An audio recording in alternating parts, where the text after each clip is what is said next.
கர்த்தருடைய பரிசுத்த நாமத்துக்கு ஸ்தோத்திரமும் துதியும் கனமும் மகிமையும் எப்போதும் உண்டாகட்டும்.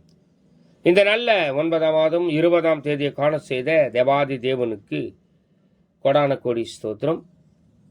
கர்த்தரின் மகிமை ஆத்தும ஆதாயம் சுவிசேஷ ஊழியத்தின் சார்பாக இன்றைய நாளுக்கான சில நிமிட தேவ செய்தி கேளுங்கள். இனி காலம் செல்லாது, என் ஆண்டவராய் இயேசு கிறிஸ்து வரப்போகிறார். ஆயத்தமாயிருங்கள், அநேகரை ஆயத்தப்படுத்தி ஆண்டவர் பக்கமாய் திருப்புங்கள்.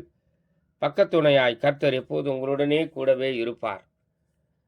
விசேஷமாக ஏசாயா 41ஆம் அதிகாரம் 17ஆம் வசனம் உங்கள் சிந்தைக்கு மீண்டுமாக அவர் உங்களுக்கு வெளிப்படுத்துகிறார். இந்த வார்த்தைகளை, கர்த்தராகிய நான் அவர்களுக்கு செவி கொடுத்து இஸ்ரவேலின் தேவனாகிய நான் அவர்களை கைவிடாது இருப்பேன் என்று சொல்லி கர்த்தர் எல்லா காரியத்தையும் வாய்க்க பண்ண போகிறார்.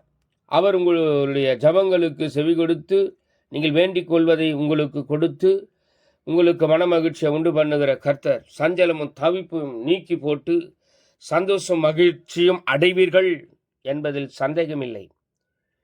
இஸ்ரவேலின் தேவனாகிய கர்த்தர் கைவிடாதிருக்கிறவர், கைப்பிடித்து தூக்கினவர் கைவிடாதிருப்பார்.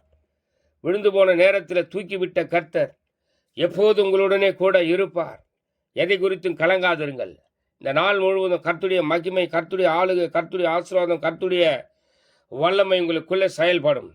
தேவன் தாமே உங்கள் கண்ணீரை யாவையும் துடைத்து கவலைகளை போக்கி கைவிடாதிருப்பார்.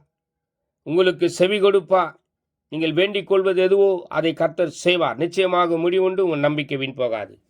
God bless you. கர்த்தர் தாமே உங்களுடனே கூட இருந்து எல்லா காரியத்தையும் வாய்க்க பண்ணுவார். ஆமேன், ஆமேன்.